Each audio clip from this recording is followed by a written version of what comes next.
Welcome to the First State Kopites podcast. Delighted to be joined by Daz from Baltimore and once again by Justin from New York. Apparently everybody else was too busy celebrating yesterday's 4-0 win over Arsenal to be able to join us. But just a reminder, this is episode 16 of our third season now. It's a podcast for Liverpool supporters in Delaware and friends of those Liverpool supporters in Delaware. Thanks for listening on your preferred platform. We're available on Apple, Spotify, and every other platform, names of which I don't know the names of all of them. We're also on YouTube, so just waving if you're watching on YouTube. Okay, I am looking at the wrong agenda. That's a really great start. Okay, it's Halloween. No, it's not. It's nearly Thanksgiving. Here we go. So it is actually November 21st. The Reds have issued their traditional beating of Arsenal. Yesterday just happened to be 4-0. I'm going to spend most of our time today dissecting that because I think there's a lot to dig into.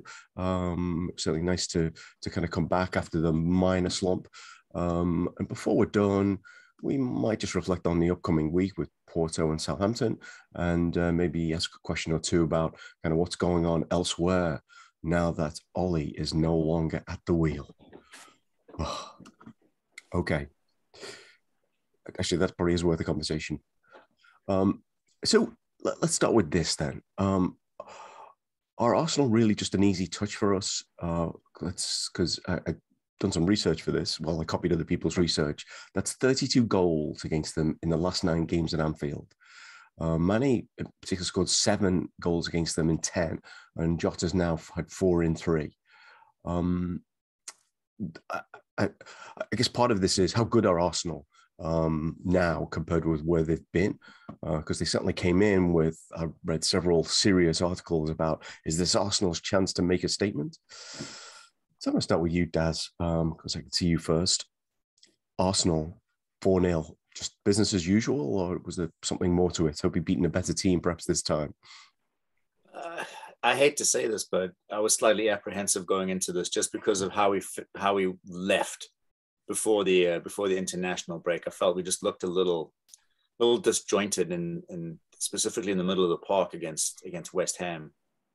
And I was worried. Well, there was talk of Hendo was going to be out, and then they had Thiago, who in his cameo against West Ham didn't really impress me. However, I will say, a fit and firing Thiago brings moisture to even the most arid regions. He's just such a joy to watch when he's on song. But going back to the apprehension part, I don't know. I overly worry a lot of the time. I don't think we were going to go in and smash them.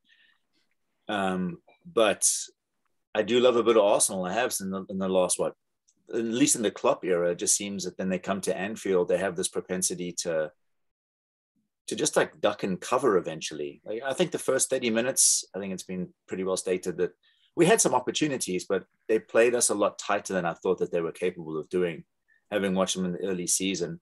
And then you look, they're only two points behind us. So they've definitely done some creeping.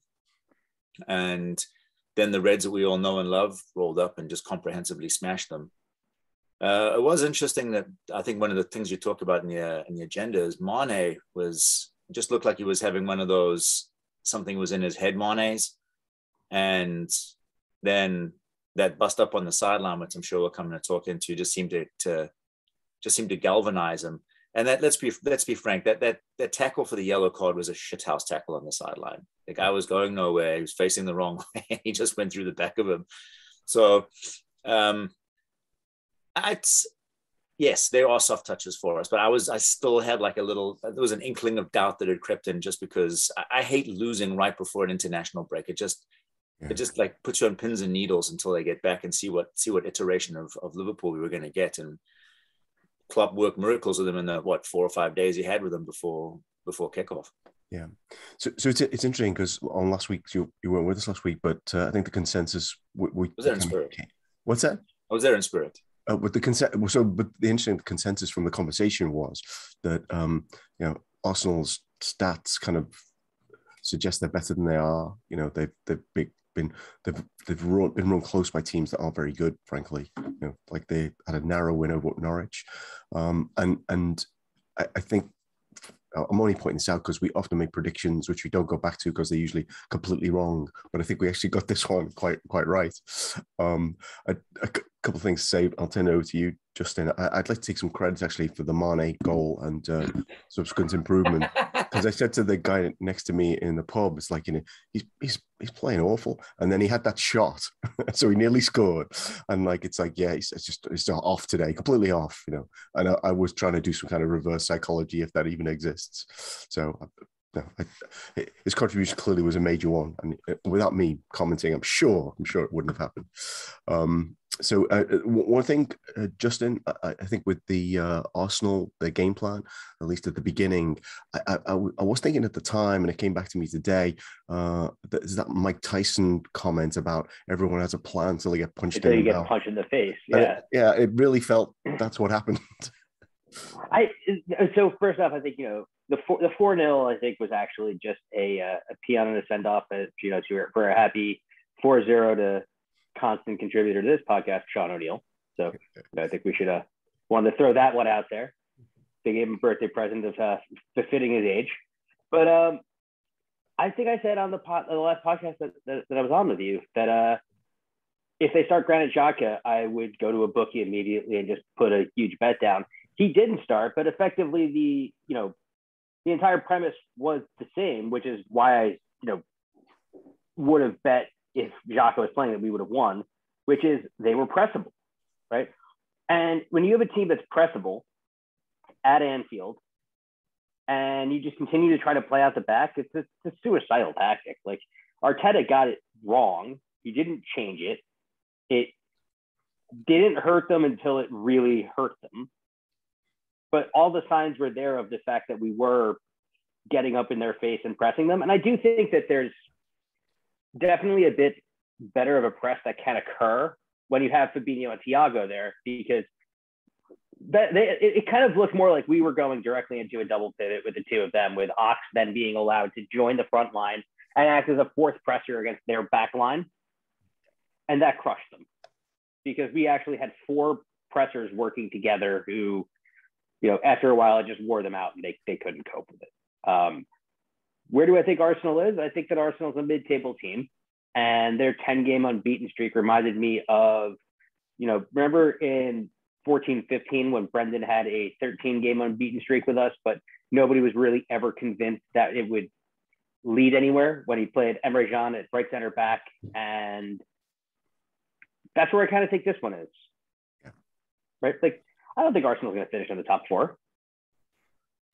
It's almost December. They have a negative goal difference. Like, do we really actually think that they're, going to finish in the top 4? No. If I had to bet on whether or not I thought, of two teams in their banter eras, which one I actually think would, I still at this point have more faith that United would finish in the top 4 than I do Arsenal. Not that I think either of them will. I think West Ham's a clear 4th best team. Yeah. It's interesting you mentioned Ox, because he was the lead presser yesterday, and he came off, and he ended up coming off the 78th minute. I forget exactly when it was, but he pressed 16 times. I think he was successful in 9 of them, but it was spread out across the park too, in the front and the attacking third, middle third, and defensive third. It was mostly in the defensive third, but it was a significant number of them I wish I had the statistic on me, but I know that he was the lead presser yesterday. Yeah. And I want Ox to succeed so badly. I feel like that injury in the Champions League kind of crushed anything that he had, and he's just been so stop and start since then. Yeah. And he's such a confidence player. And we've always said, like, if he can get a run of games, and Klopp shows him the type of confidence that he needs for himself. Because you can see it. Like, if he cocks up, he goes into himself. When most players just like, okay, I cocked it up, move on. And I got a short memory. It seems to live in him for a while, and he chews on it for too long. And I don't think that he was amazing in the first 20 minutes, but you could see he was industrious. He was busy. He was trying to get in and among.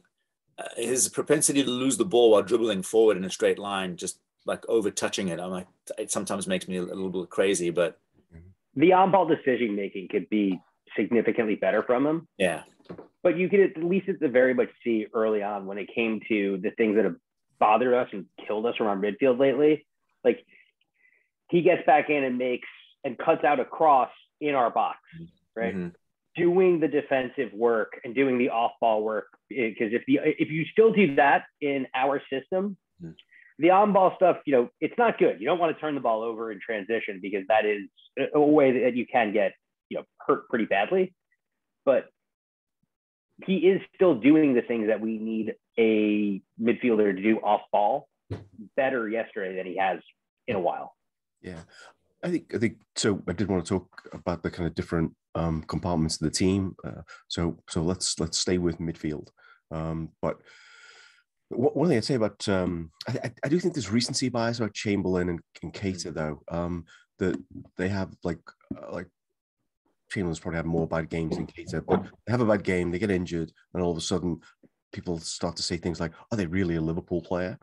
And I think we'll see where their careers go. And clearly, if they both keep getting injured, play a couple of games, then they're going to be forever blighted.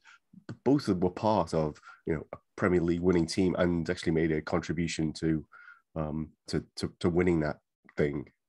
Ox was our fourth leading scorer that season in all competitions. Thank you. My point exactly. Well, what's also like a large portion of our fan base, I'll hold my hand up, I'm guilty of it sometimes, just want to see the world burn. Like I saw Steve Drennan, who's that crack stats guy.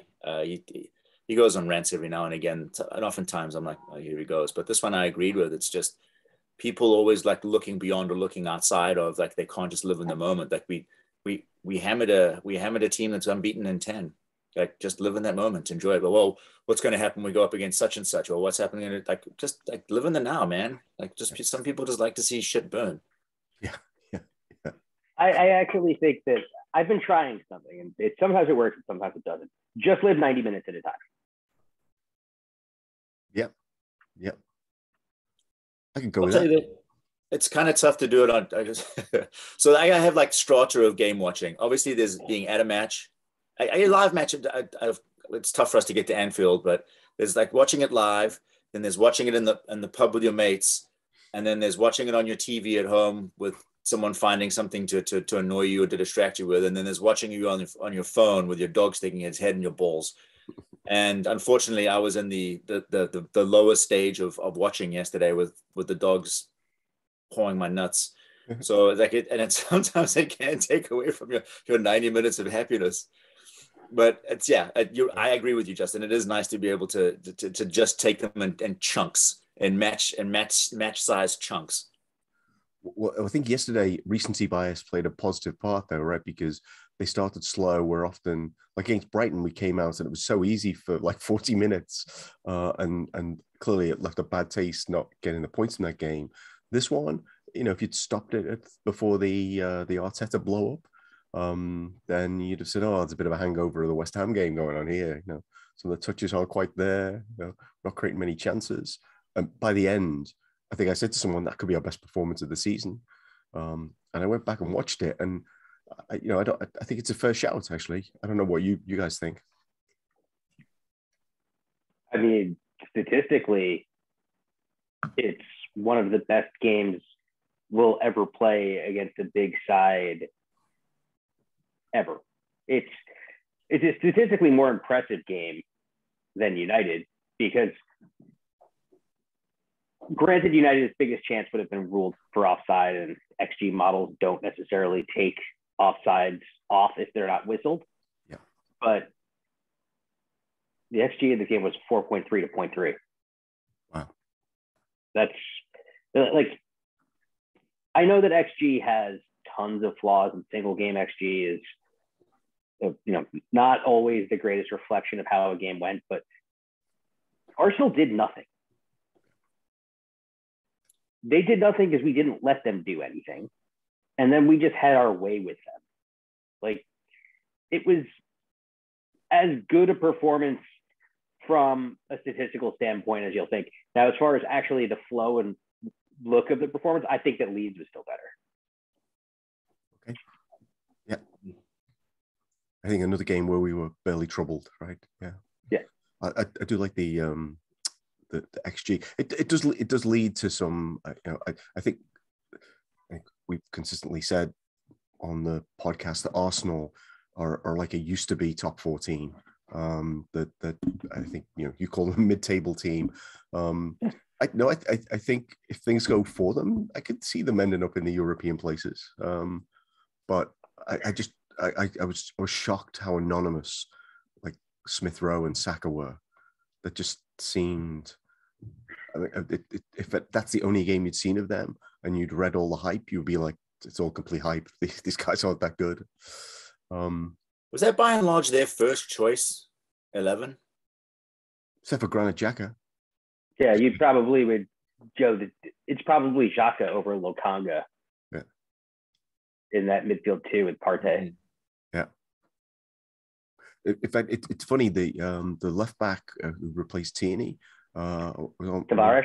Yeah, Tavares. One of the podcasts I heard that they were talking to some Arsenal fans and were like, "Oh, really got high hopes for him. He was fantastic against Leicester." And I think that probably puts things into perspective, right? It's like saying your mom thinks you're cute. But it's funny you bring up Leicester because Arteta, to me as a manager, feels very Rodgers-esque. Like dogmatic to the principles that he wants to have played, that he wants to play with. Yeah. But there's no real evidence that he has any eye for actual talent. And that dogma leads to making some decisions that are questionable, like I pointed out earlier. Yeah. Playing like just boot it long at a certain point. You're still going to probably lose. It's not going to work out for you, but like you can maybe protect your back four's confidence by not trying to make them play through, 6 red shirts covering 8 yards the 8 yards that you're allowed to play in. Yes. When Klopp calls our counter pressing insane, then it's off the charts because I don't know if he necessarily always even mentions the pressing. But I did notice when they did hit long balls, there was no one there. It was really weird because I thought they'd had some success against us in like the Community Shield game a couple of years ago, with that Aubameyang like hugging the left wing. Like Nico was playing right back that day, but it just so if the long ball was ever an option, then there wasn't an out ball for them, so they almost had to play through the insane press. Obviously, but that's also because the way in which you beat us is you play the ball into the left channel and then try to hit the ball as quickly as you can back behind where Trent in the space that Trent would vacate. But if you actually can't hit that ball into the space that Trent's vacating, it's pointless anyway. And they couldn't because the press was too tight to even deliver it. Yeah. Aubameyang was absolutely anonymous. I think he had that one strike early in the second half that was it the first half or I think it was the second half. Where it was 2-0 when he had that chance. Yeah. And apart from that, he was by and large, I don't remember hearing his name all that much. No. I felt like it was a bit like watching the United game yesterday, where at about 25 minutes, Fernandes misplaced a pass, and I'm like, Fernandes is playing in this game? What? It was like, it definitely felt that way to me around Aubameyang. We talked about a lot of different things. One thing I do want to touch on is the defense. I thought it looked really solid. We had none of the crooked lines going on that we'd had in some of the previous games. Was this down to Tsimikas? Was this just down to kind of just being more aware of where each other was? I thought Van Dijk looked pretty imperious. More so. We haven't conceded with Tsimikas on the pitch yet this season in the league. Wow.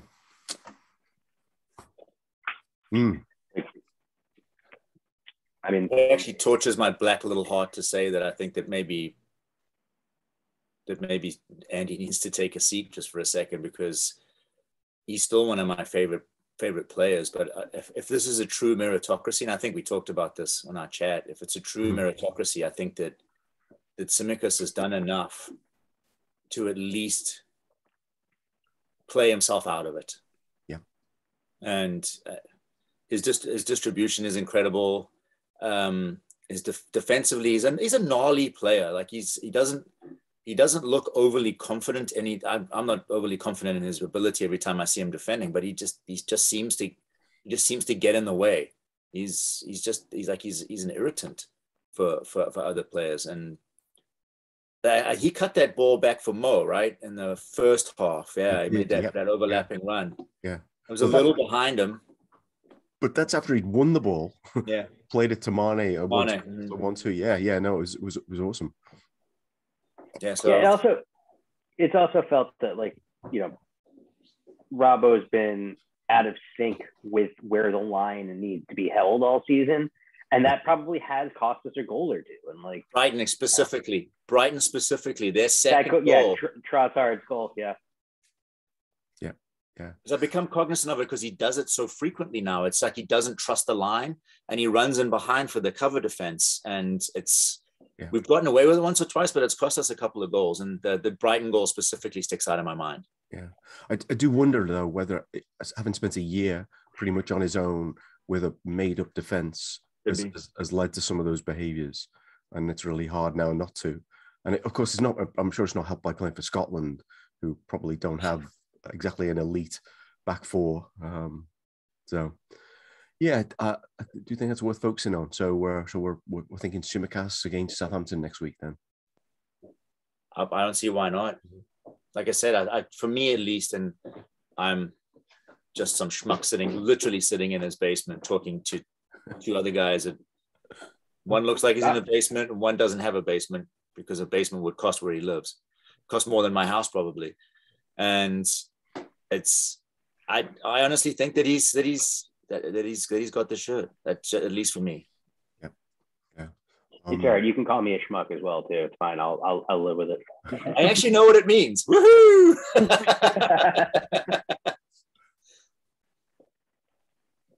No, I mean, I think I'd agree with you, but I also think that you go back to Robertson probably in the midweek, because you know what?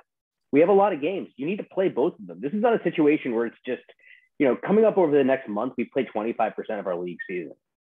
So it's unbelievable. We're going to need, both of them actually need to play. Like, that's actually the one position where you probably have two starters who, you know, you can make cases for as being in the upper echelon of where they are in the league. I mean, Andy Robertson's been the best left back in world football for about the past 4 or 5 years. He's going through a dip in form. It happens. We've seen it happen to tons of players. He'll probably recover it too, because he's a very good footballer. It's just, you know, sometimes you're going to see a guy go out there and push you, and hopefully he responds to it, because, you know, it's not a bad problem to have where you have two guys who are very good playing the same position. Yeah.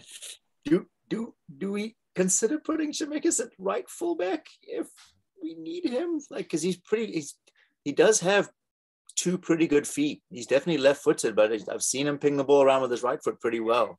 Yeah. You know what's interesting? I would actually almost consider it for a reason too, because if you look stylistically, Trent's not really like, you know, he can, but he's not really a ball carrier. Right? Robertson's the ball carrier of the two of them, right? Robertson's the one who will advance dribbling the ball up the pitch. Trent's far more interested in progressing the ball as a passer.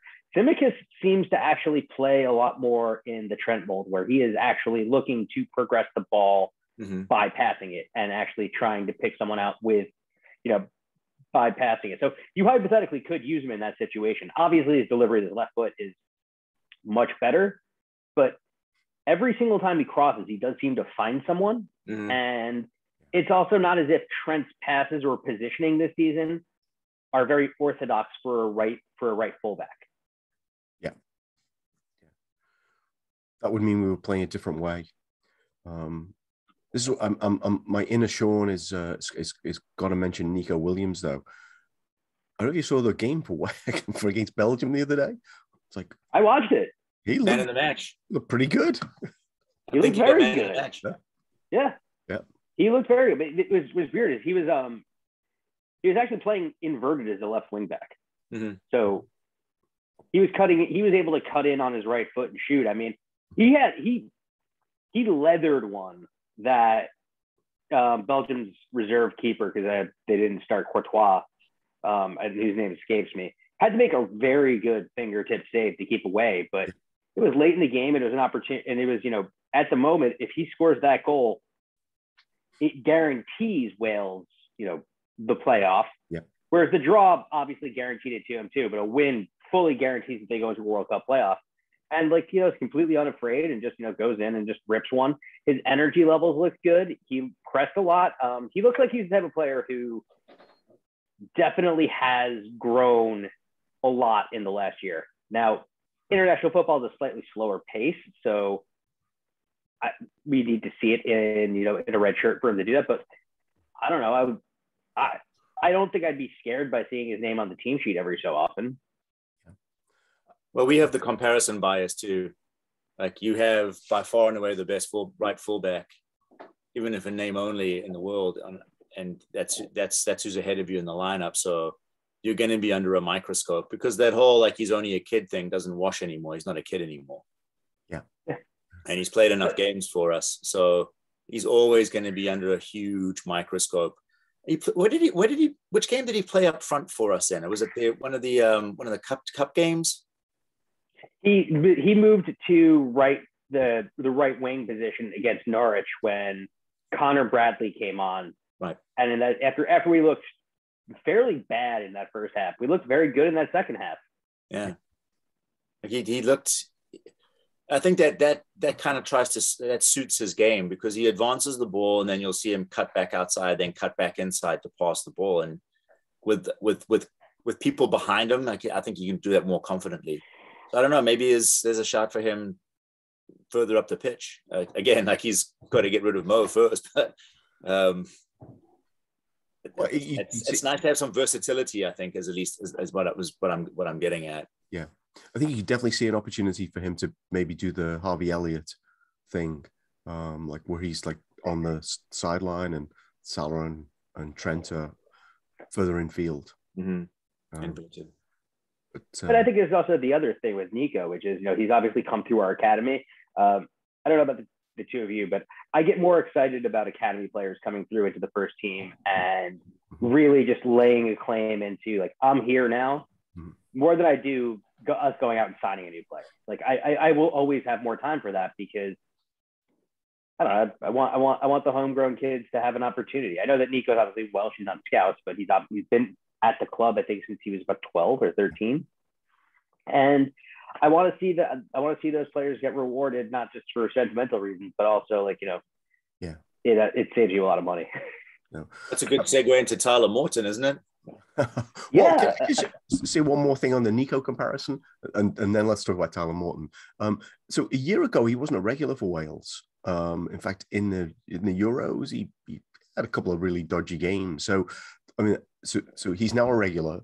Even if the man of the match was rare, he's definitely much more of a player in that team now. So I think we're talking about a higher level player, which, whatever anyone, I guess whatever his pathway is, and if it's always going to be blocked by Trent, then clearly he'll go somewhere else. I don't think, I think he'll be a Premier League player.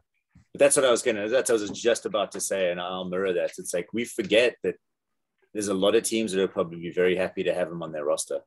Yeah. And it's just that he's in rarefied air with some of the best players in the world ahead of him. Yeah. Which makes the appearance of Tyler Morton even more astonishing, given the level of those. Well, no, I think you'd already mentioned it. He clearly was not on the field very long yesterday, but I guess the biggest moment was getting a hug from Klopp before going on the field, which can't hurt anyone, right? But I thought he looked great in the League Cup matches that he played in. He really looked like he could play that number 6. I don't know if you saw those games, Justin. But what? Oh no, I did. I think he looks like a player who I think I need to see more of before I could form any sort of opinion. But I think a perfect time to see more of him is play him on Wednesday. I understand that winning Champions League games give you £2.5 million, but euros. But at the same time, we are very thin in the midfield at the moment. Need players back. Yep. Don't want to have any of the guys who were just coming back from injury thrown back in against Porto. Like I want to see them actually be able to just, get brought back to being able to build a load. And Tyler Morton, it feels like a next step to just give him a start against good senior competition, which I think Porto is, right? They're a good side. Yeah. And let him get some minutes in his legs in a game where the level of the opposition is good. They're actually going to be playing for something. So it's not like a total dead rubber for them. It is a dead rubber for us. And in reality, in the long term, as cynical and bad as this is, an injury to Tyler Morton is significantly less crippling to Liverpool's season than an injury to Fabinho, Jordan Henderson, or Thiago at this point. Yeah, you're right. Although every time Klopp's been asked about the Porto game, which we can get onto later, he has reiterated that we want to respect the competition, which I think means everyone's told me we need that 2.5 million. I think he needs to play a mix of, I think he needs to still, you're going to see some first team regulars play. Tucky, yeah. Yeah, I just don't necessarily think that he needs to risk injury. We should still try to win the game. Because it's a competitive football fixture. You should try to win those games regardless. Yeah. We wanted to win games after we had won the league, right? You still want to win. Yeah. Well, also if Morton does play and he has a blinder, his valuation will go up by 2.5 million. Yeah. Ooh, and also he's given you another option that you can go out and use and play, right? The whole point is injuries, while not good, give other players an opportunity to step up. Yeah. Well, it'd be great to find someone you could play as a backup number 6 against teams that are in the bottom half, clearly. So I don't know, that's where we're headed with him. Well, did you clock the bench yesterday? It was a very young bench. Yeah. The only thing I worry about with him as a number 6 against certain sides in the bottom half is that he is pretty slight. Yeah. It's called buggery. Right. Yeah. And, I don't think that dropping Tyler Morton in against Burnley would be particularly fun for him. When you said certain teams, they were the ones that came straight to mind. Yes. Yeah. Well, maybe Newcastle against that great technician, Joe Shelby. It might be a good match. If you saw the quote. So there was... Go ahead. I won't stand for Joe slander for only one reason. Him telling Ferguson to fuck off. So just on that Tyler Morton thing, I think that they did a little bit of an interview with him, and there's who did you idolize growing up? And he's like, I think he said it was Stevie growing up, and he's like, but now I try to do everything that Thiago does, like the rolling of the ball under the boot. So he mimics the no look passes, and then dude, I just everything about Thiago. He's just so wholesome. And when he came off and he gave him a huge hug after Klopp had given him a huge hug, and you could see the size of the grin on Morton's face. That's just the type of content that I'm here for. And that's what I love about our team in particular. You can tell that the bond, that they're not just a bunch of highly paid mercenaries. Yeah. They truly seem to care for one another. And I know you can probably wax idiotic or philosophic if you want about the type of culture that exists in the club that we seem to have lost in the 90s. And probably the early 2000s is back.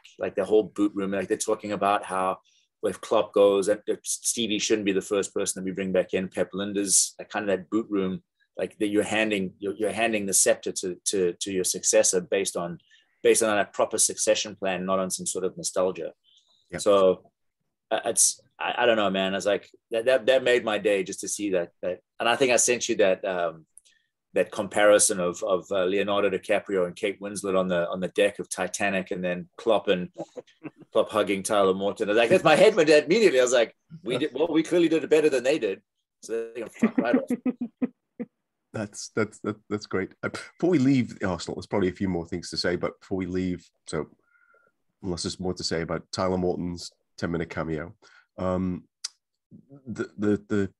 front three. Klopp mentioned that Jota's goal was just a joy. I mean, I need that on that repeat loop. The like White disappearing and then Ramsdale disappearing, as he puts it in the net. I just was wonderful. Klopp, however, did say he got a proper knock and he hoped he's okay. So some concern there. Mane, we already talked about in terms of, there were a whole load of things, like even the goal he made for Salah, that looked like a miscontrol, which meant he could only cross it rather than shoot. We talk about one other aspect of that goal. Have you ever seen a headed through ball like that from Jota? He completely took Arsenal's defense out. It was gorgeous. I loved it. The power that he generated on that too, because it wasn't like a bullet to him, it was a head. I think Beasley was talking about this as well. It's like, when was the last time you saw a two-header, a hockey assist and an actual assist, both being headers?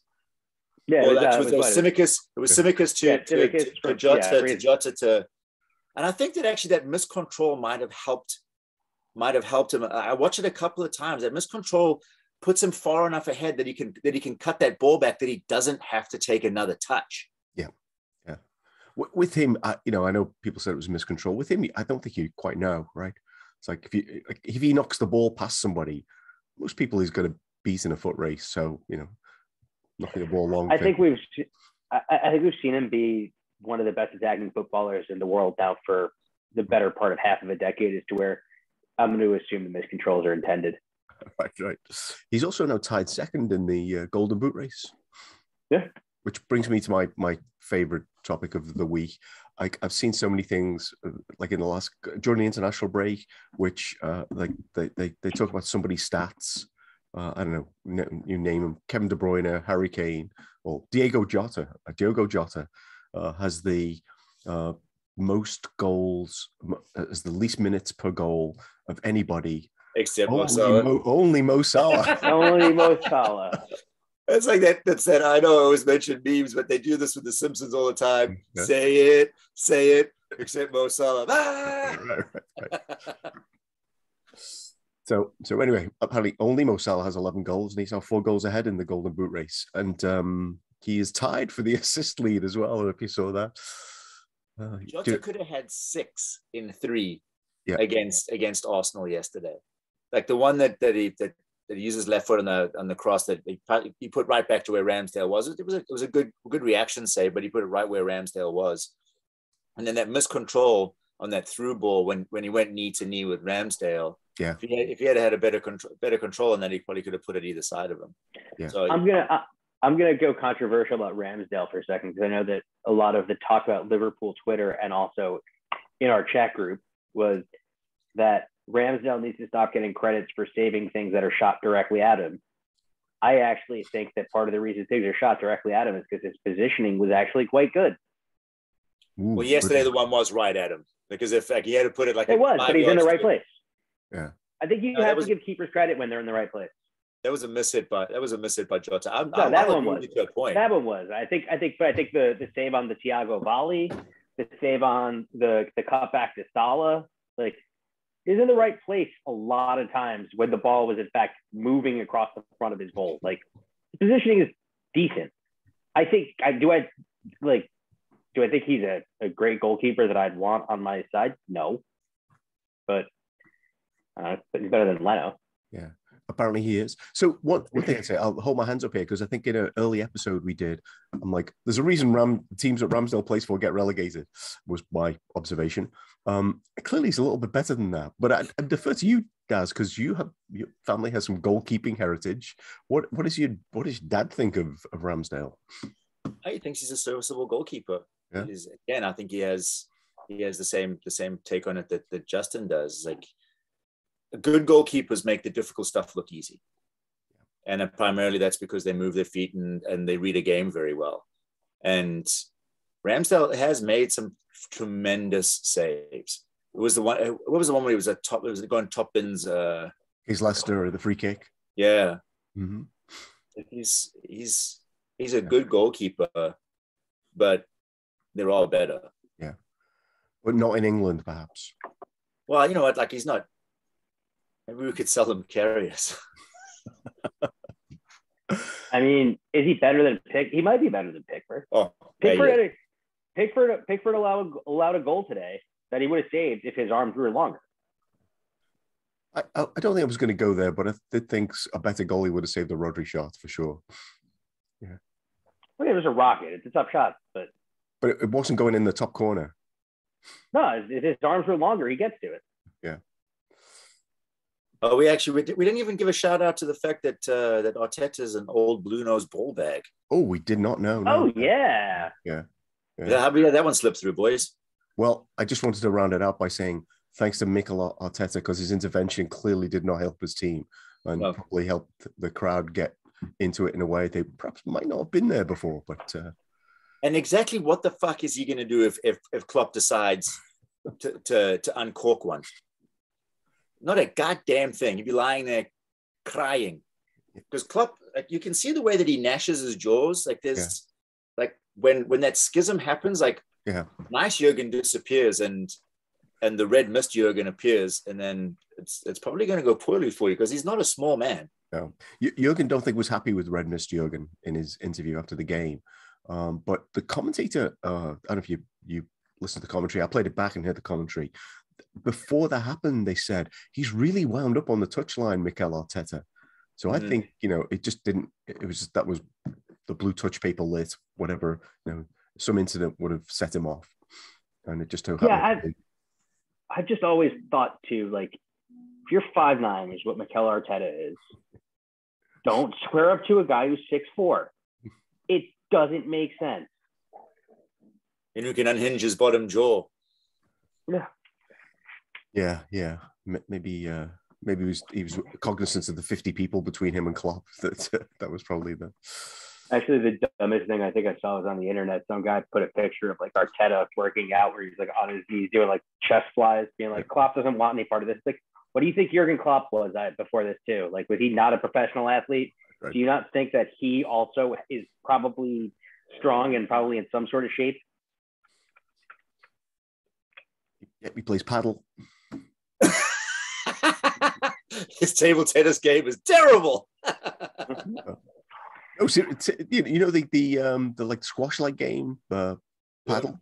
Yeah, so apparently they have a paddle court at Kirby. I read somewhere. Someone I know who plays paddle sent me that. Anyway, let's move on. Let's look ahead a little bit. We already touched on kind of potential lineups for Porto. And Justin took my line, which is like, the 2.5 million. That's going to play into our team selection, I think. What do we think is going to happen Wednesday? Start with you, Daz. I think we have enough to win, even if we decide to play a somewhat weakened side. Yeah. Tucky can definitely use minutes. He just seems to find a way to score. Like he was on the pitch for 25 and a half seconds. I don't think he'd even touched the ball before he scored. 54, I saw somewhere. Yeah. 54 seconds. Yep. I was told there would be no math, but I think he's definitely with a shot. I read somewhere that Origi is injured. He's not injured. He was out sick. So he left the game against Belgium, but he was just like, he had a dead leg, right? So he was fine. He actually missed yesterday just due to illness. Okay. Which, I mean, I think if he's healthy, you not sick still, you start Origi on Wednesday. So who's the person tasked with telling Mo Salah isn't playing on Wednesday? I think he'll play him. Yeah. I think he'll play him primarily because he's a natural born winner, and that he wants to break records, so he's going to try and score goals. He's definitely fueled by personal accolades. I cringe to say glory, but I think he'll definitely play one of Mo or Sadio. Jota's the one you rest after taking a knee on knee. Yeah. I think he probably had planned on resting him anyway, because after that, what happened at Atalanta 2 years ago, when again it was a completely unnecessary appearance by Jota, and he got injured. Midtjylland. It was Midtjylland. Yeah. Midtjylland. Yeah. And it was last year. If you actually really want to understand the passage of time later. Dude, what is it? We're in 2020, right? 2020 do-over. Yeah. Midfield. I don't know. Do you want to play Thiago? I guess No. he needs the minutes in his legs though. He got the 15 against West Ham, and then he played the full game. But they had done 2 weeks of rest. Yeah. I don't know. It's for the rhythm thing. I think that it's important that Thiago does get touches, even if it's only for the first 45. Yeah.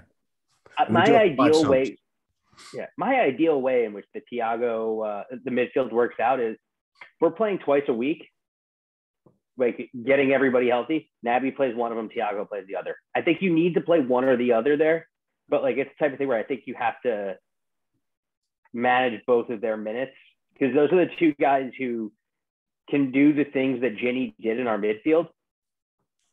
Just neither one of them, like they'll both break if you play them twice a week. Yeah. Is Naby fit again?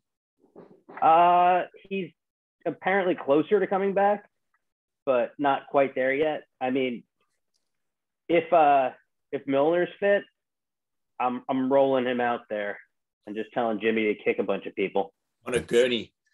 Yeah, get him out of his wheelchair, flip him out, and off you go. Yeah, because again, you have to worry about Hendo. I know that he was sent back from England camp. He got a couple of minutes yesterday, obviously. It's just an ox. Again, do you want to risk putting more minutes in his legs and having him take a knock? I think Konate, you can roll out Konate and Joe Gomez in the back. That's fine. Let Tsimikas get another game under his belt, and maybe this is a game for Nico. Maybe it is. It's also maybe. I guess it depends. Also, do you want to rest Virgil? I probably would, because he just went on international duty. Yep. Whereas Matip hasn't, so perhaps it's Matip and Konate if Joe isn't healthy. Do you maybe actually give Nat Phillips the game? There's like, that's the thing. We have certain positions where we do actually have some depth where you can play guys. Yep. And just how much disruption do you want? And it's also then like, I don't let Fabinho anywhere near this game. Oh. So I think this maybe with the 5 subs though help, because I think you could. It does. We've mentioned you could like do some of them for 45 minutes. I think the thing in my mind as well is it's not. So Klopp has said you need 72 hours to recover. And it's not 72 hours before Southampton, which suggests that if he is going to play people who are playing against Southampton and they're playing in tense positions, that they're not going to play anywhere near a whole game. Yeah. Okay. It's also, what's actually nice though? It's after a month and a half where it seems like every single game we played was away from Anfield. Yeah. 3 games on the bounce at Anfield. Yeah, I know. My friend in Liverpool was trying to persuade me to go, but not ready yet, but 3 games in a week would have been nice. Would have. Yeah. Just, I do want to do a kind of bigger picture thing, but any thoughts about Southampton? Because honestly, on paper, we just beat 5th best team, maybe in England quite comfortably. Southampton just lost to Norwich, only the 2nd team to do so.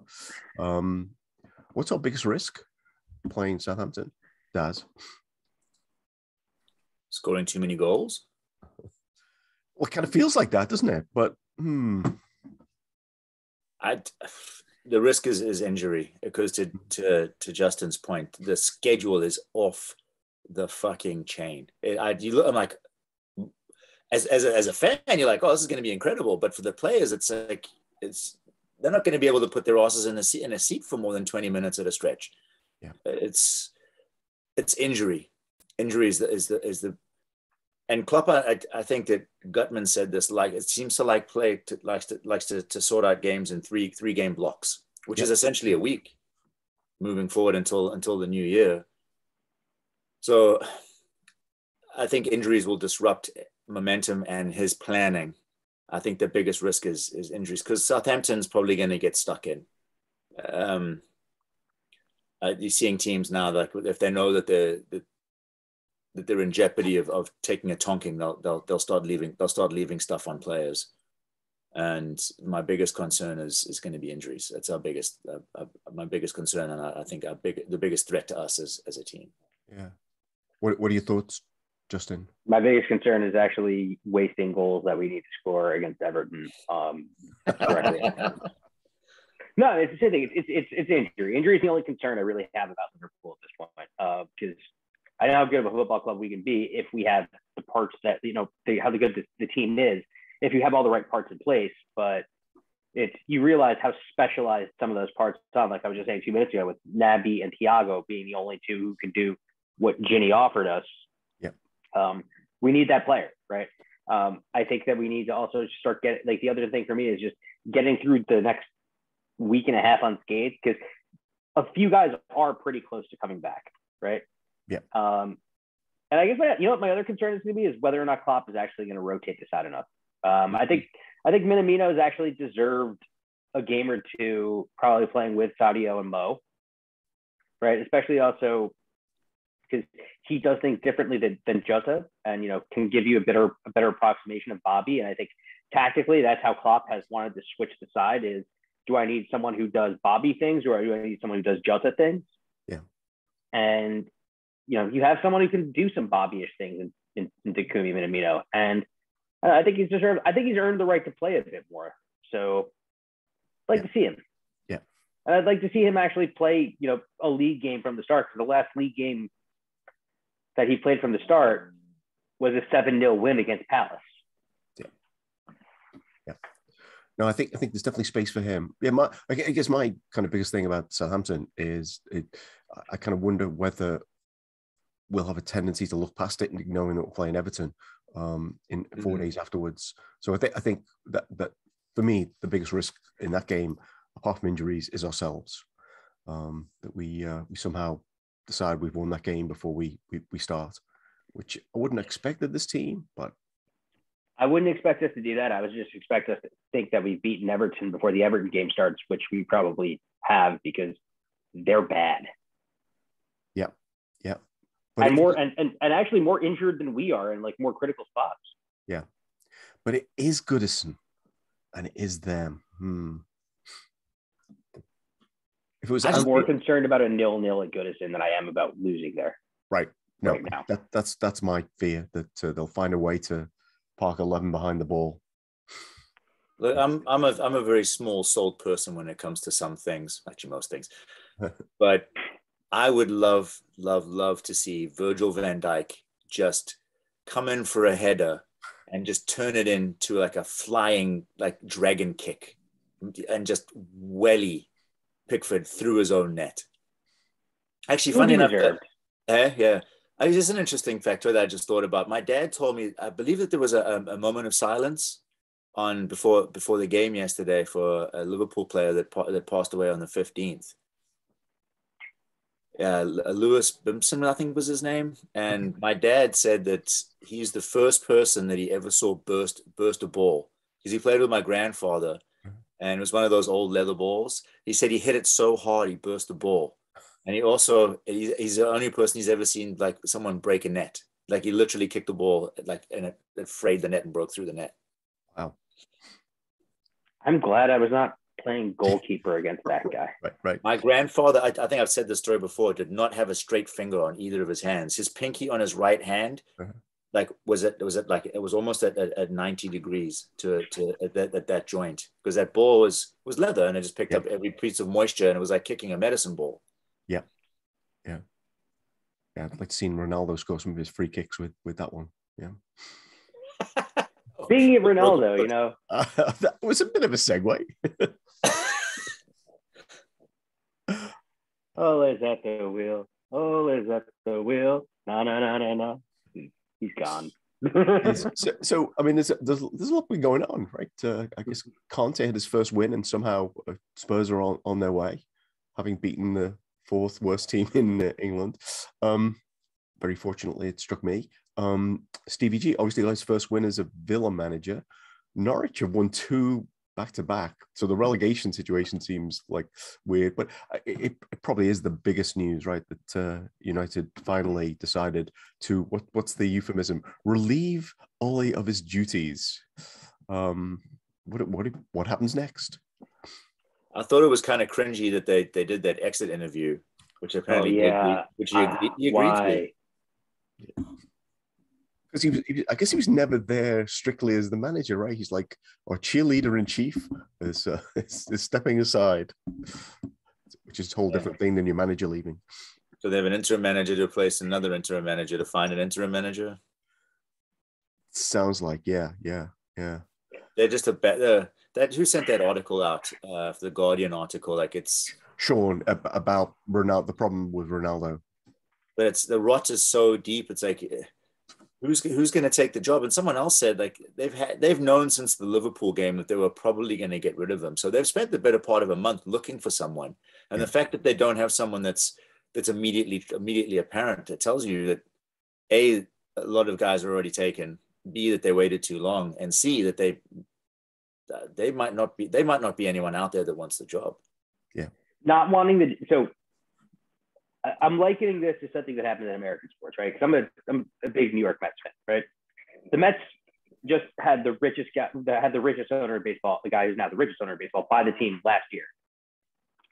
He's been trying to interview people to take the president of baseball operations job. They basically got to about their 16th choice because they played it out in public as to who actually finally took the job. It's just people don't like jobs where there's the combination of high expectations and massive organizational dysfunctionality. Like nobody likes that. So like at the same time, that's what you have here. You have United, basically, it's a dysfunctional organization, right? And what they're going to do is they're going to go out there and try to find a big name as a manager rather than the right manager. So like they want Zidane. Zidane would be, Zidane would, first off, I don't think he probably would end up going there anyway, because the team, the squad's terribly assembled. Nobody's getting that squad to where it needs to be right now. And you have a millstone at the top of it, Ronaldo, who the only way you're getting rid of Ronaldo's contract is if he goes to MLS, which, by the way, he might not be allowed to do legally. Right. Sorry, my dog is whining at me too. That's okay. I don't know if that's audible. It's because you're talking about Ronaldo, probably. Is he Ronaldo? He does not like him. But it's just Ronaldo is like, and the Guardian article gets right. It's a millstone. He prevents them from playing a modern system. Yep. He at this point is an old school number 9. It's the same thing that holds Spurs back with Kane. That particular style of player isn't something that you build around when you have teams that press and possess the ball, like Liverpool, City, and to an extent Chelsea can. Yep. Like that's not the way you beat that. And I don't know. I don't know who takes that job without promises of a year or two of don't expect good results because I need to rebuild this squad and how it believes. Like they need someone to do what Klopp did with us. Yep. I don't know that their boardroom will ever give that opportunity. Yeah. So I don't know if the rebuild is that big though. So the article ended with, you need to find someone who understands modern football. Someone who understands modern football would not generally be playing Ronaldo up there with a midfield of Matic, McTominay, and Fred. It just about worked with Cruz and Modric and Casemiro, who are all world-class players, playing with even a younger but still reluctant presser, Ronaldo. So I think they need, if they bring someone in who understands modern football, then I'd be much more concerned because they clearly have resources. But even if they do, then they can't play Ronaldo against most teams that are half decent. I don't know. If you think about what they have to do to turn that side over, so they probably don't have to buy a forward, right? That's the one thing that they don't probably have to do. They don't have to buy a forward. They've got enough there. Between Greenwood, Rashford, Sancho, Martial, Cavani. Yeah. It's like, they didn't need to buy a forward before the season. They bought Ronaldo. But add Ronaldo into that. You have enough forward. Look at their midfield. I mean, Bruno, Pogba, McTominay, Fred, Matic. Not a single one of them knows how to hold. Pogba and Bruno really kind of play the same exact way as far as what you'd get out of them. Bruno runs more, but in reality, they're both an attacking 8 player. Like Bruno, they play as a 10 because they choose to play him out of position. But I think Fred is an okay player. I think McTominay is probably a Premier League player in the bottom half of the league. I think Matic is a completely washed up defensive midfielder. They have Juan Mata kicking around. That's another player in the squad who's taking up wages. They then have, if you look at their back line, Aaron Wan-Bissaka, who is a championship player. He's bad, right? Good in one-on-one situations. He's terrible with the ball, and he's a bad positional defender. Harry Maguire, who is, a guy who you have realistically, if your aspirations are finishing in the Europa, winning the Europa League. He's the unholy union of a stove and a fridge. Yeah, I mean, he's a player who, if you put the ball into the box, he sees balls, he heads ball. He can't do anything else. He can't move. You can turn him easily. Yeah. And if you're trying to play anything resembling a high line, he's pointless. Varane's a good player. I don't know how good he is in the Premier League because we haven't really seen it. But I think Sean pointed out the Varane's injury record in the last 3 years is awful.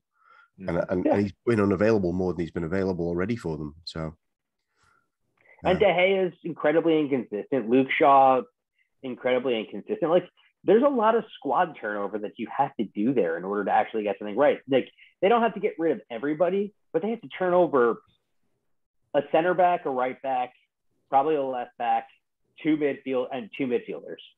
Yeah, they're in a similar position. They're in a similar position when we were under Rodgers. Like, Rodgers isn't big enough. Thing.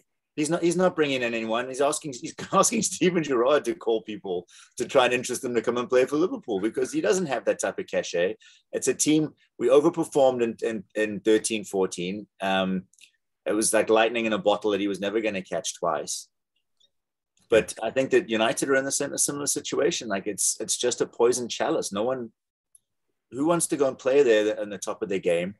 That's looking to win awards. It's like in the play in Europe. They're pretty close to becoming a Spurs and ending up in that Europa Conference League.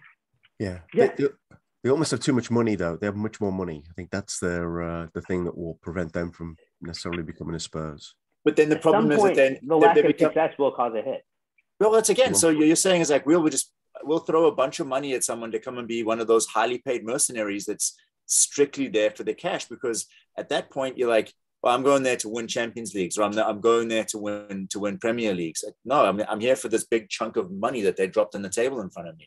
You're not going to get again. It's again like I'll go back to what I said earlier about Klopp and the culture that he's built. Like, people want to come and play for Liverpool because we're good, but also because they know that there's a good chance that their game will develop. There's a good chance that they're going to be in out and among the positions to win awards. Manchester United can't offer that, not right now. Yeah. And to Justin's point, like they're going to have to do some serious carving, and they don't. Well, Manchester United, like we're so used to being on top of things. Like, you're going to have to lower your expectations, and that was the biggest gut punch for us as Liverpool fans. Is like, you're going to have to lower your expectations for a couple of years and build it back up incrementally. Yeah, I do think so. I think we're of a mind that whoever goes to United, they're really still going to struggle. I think they're going to hurt themselves though. To your point about it needs this rebuild, I think the fact that they're a public company, a lot of the things they talk to the investors about are kind of social media hits, means it's really going to be hard for them to sign unsexy defensive midfielders because, who are going to cost them a fortune because people aren't going to want to play there if they know anything about anything.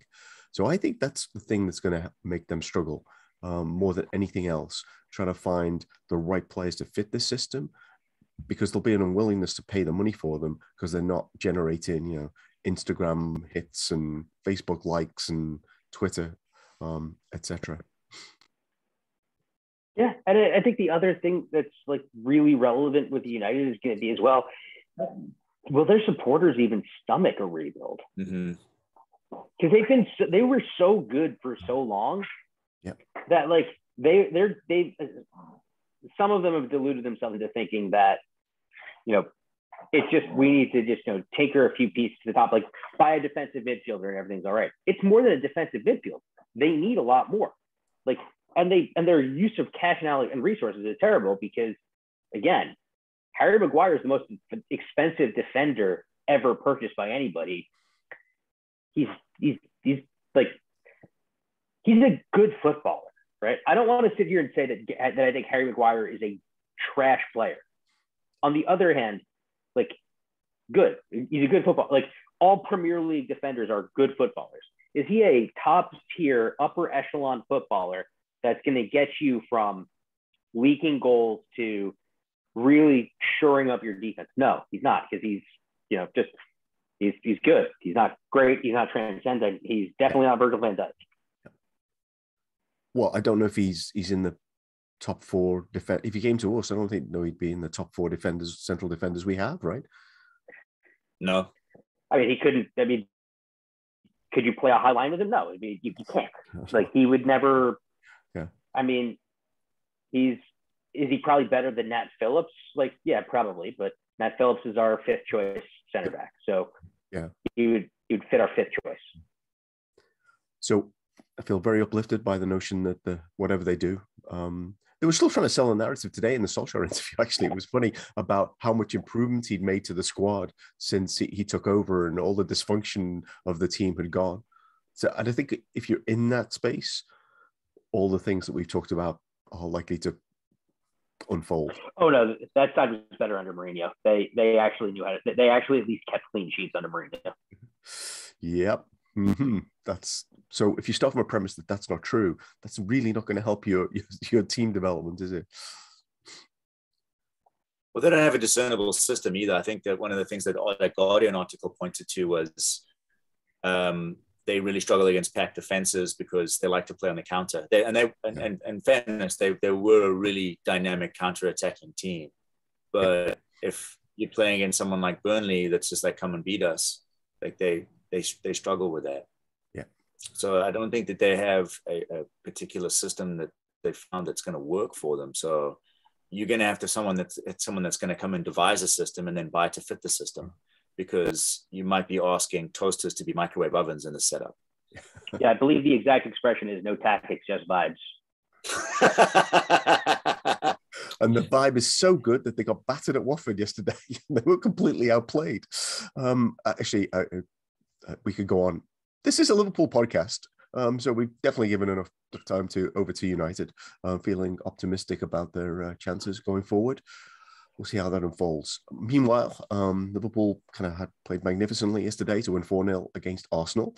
We're going to be back next week, hopefully after the Southampton game, and to talk about the Reds continuing their progression. Thanks so much, Daz. Thanks so much, Justin. Always a pleasure. Fun conversation. Always a fun conversation when we win. Well, of course. I do have one small piece of breaking news. This has now come out from the Manchester United camp. Michael Carrick could get the permanent job if he does well as the interim manager. Is that confirmed? Come on. It's coming from the United Report Twitter account, so we'll see. And it's coming from sources from in the Daily Mail. Yeah. Daily Fail. We're probably well connected to Manchester United. Isn't Manchester United publicist that guy who used to work for the Sun? Oh, yes. Yeah. So fits. On that note, yes. So I guess at this rate, we're on track for getting number 20 before they're thinking about number 21, which is all good stuff. I say we'll be back at the Southampton game. Thanks again. If you enjoyed the podcast, share it with a friend. Follow us on Twitter. We only tweet and retweet from sources we think are credible, so we will not be retweeting that late-breaking news until it comes from somewhere else. Okay. Good stuff. Thank you, everybody.